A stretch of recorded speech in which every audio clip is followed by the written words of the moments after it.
Since Mrs. Brisbane didn't say a word to me on the drive home, I had to reflect on the last few months. I had not had a bad experience with any of the families I had visited. In fact, they had all been gracious and welcoming, except Miranda's dog Clem, but I knew how to handle him. In return, I'd lent him a helping paw here and there. After all, you can learn a lot about yourself by getting to know other species. I was overdue for trouble, and I was likely to get it at Brisbane's House of Horrors. That's how I pictured her home, decorated with skeletons and bats and eerie jack-o'-lanterns all year long. I was shivering at the picture I had in mind when Mrs. Brisbane actually spoke.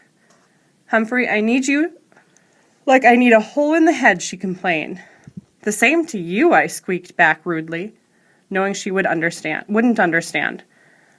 "I don't know what Bert's going to say about you, but whatever it is, it won't be pleasant.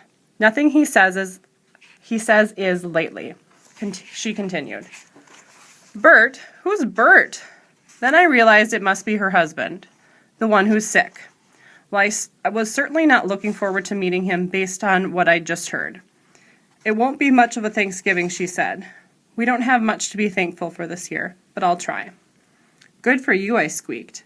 She almost smiled. "Thanks for your support." The Brisbane house was yellow with white shutters and a lot of big trees. Colored leaves covered the front yard. "And on top of everything else, I have to rake," Mrs. Brisbane said through gritted teeth. Inside the house was surprisingly cozy.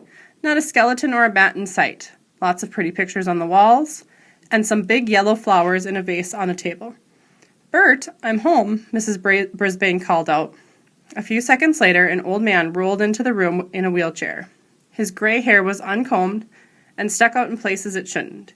His chin was covered with gray stubble, and he wore very wrinkled tan pajamas. His expression was so sour he looked as if he'd just drunk a glass of vinegar. Mrs. Brisbane set out my cage on the low coffee table. "We have a guest for the weekend." I could tell she was trying hard to sound cheery. "His name is Humphrey."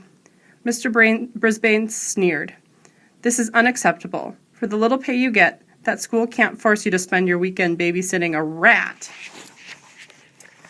I bit my tongue to keep from saying something unsqueakably bad. "They're not forcing me," argued Mrs. Brisbane. "It's just that no one else could do it. Let's not make a mountain out of a molehill." Pardon me, but I resented being called a molehill almost as much as being called a rat. Mrs. Brisbane quickly changed the subject. "I thought you were going to get dressed today." "Why should I? I'm not going to see anybody," Bert Brisbane growled, "except you and the rat." Mrs. Brisbane got up and walked out of the room without saying another word.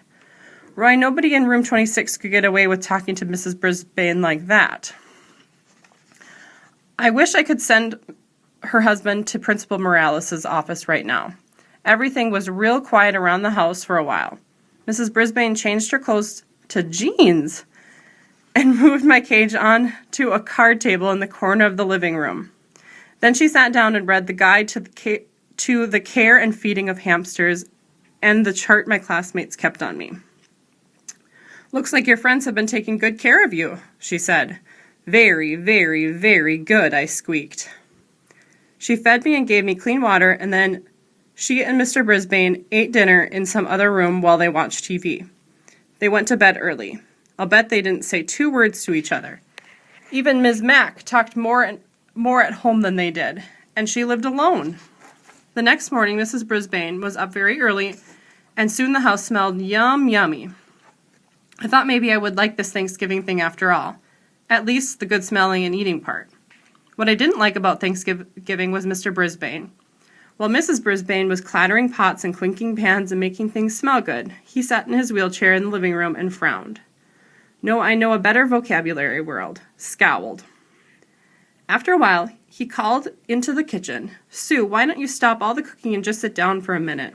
Mrs. Brisbane popped her head out the door and said it wouldn't be Thanksgiving without turkey and all the trimmings. Then Mr. Brisbane said that he didn't have anything to be thankful for. Mrs. Brisbane went back in the kitchen and banged around some pots and pans again. That sour expression on the old man's face was starting to get to me, so I decided to take a little spin on my wheel. I really got that thing going at high speed. I was going so fast I couldn't even see whether Mr. Brisbane was smiling or frowning. Finally, Mrs. Brisbane came into the room to sit down. "Would you look at that, Sue?" her husband asked. "He does that all the time," she said, "just spinning his wheels like me, stuck in a cage and going nowhere." Mr. Brisbane's voice was so grim, I stopped spinning. "Phew, I was a little dizzy." "You're wrong, Bert," said Mrs. Brisbane. "Humphrey's not stuck. He goes everywhere. Every weekend he goes to another house. He eats different foods. He gets out of the cage and runs through mazes. He runs and jumps and climbs. You're the one spinning your wheels and going nowhere. You're stuck in a cage, but it's a cage you made." "Well, you could have knocked me over with a feather when I heard Mrs. Brisbane talk like that way." Mr. Brisbane was surprised too. "Do you think I wanted that car to hit me? Do you think that was my choice?" he asked. "Of course not, Bert. I'm so grateful that you lived through it. That's the point. You're alive, but you sure don't act like it." With that, Mrs. Brisbane got up and went back into the kitchen. Meanwhile, Mr. Brisbane scowled and frowned and glared at me. Finally, Mrs. Brisbane put the food on the dining room table. I watched them eating their dinner from my vantage point on the table in the living room. They ate, but they didn't say much. "The food is delicious," Mr. Brisbane finally said. "That's the nicest thing I've heard him say so far." "Thank you," Mrs. Brisbane replied. There was silence for a while. Then Mr. Brisbane said, "Just think, last year, after Thanksgiving dinner, Jason and I threw the football around the backyard. Now I'm stuck here and Jason is in Tokyo." "Let's call him, Bert," his wife suggested. "It's too early there," he said. "We'll have to call later." "Football, Jason, Tokyo. You can learn a lot if you stop spinning and start listening." I listened late that night when they called Jason, who turned out to be their grown-up son who was working in Tokyo, which is far, far, far away, even farther than Brazil, according to the maps in room 26. Boy, there were more Mrs. Brisbanes than I'd ever dreamed. One was mean to me. One was nice to the students. One was a wife. Another was a mother. One was a cook. One wore dark pantsuits. The other wore jeans. But which one was the real Mrs. Brisbane? That night, as they headed out of the living room and toward the bedroom, I heard Mrs. Brisbane, the wife, say, "I know you think I was being hard on you, Bert, but it really is time for you to think about what you're going to do with the rest of your life." Mr. Brisbane didn't answer. Tip 13. Remember, hamsters are very, very curious. Guide to the Care and Feeding of Hamsters, Dr. Harvey H. Hammer.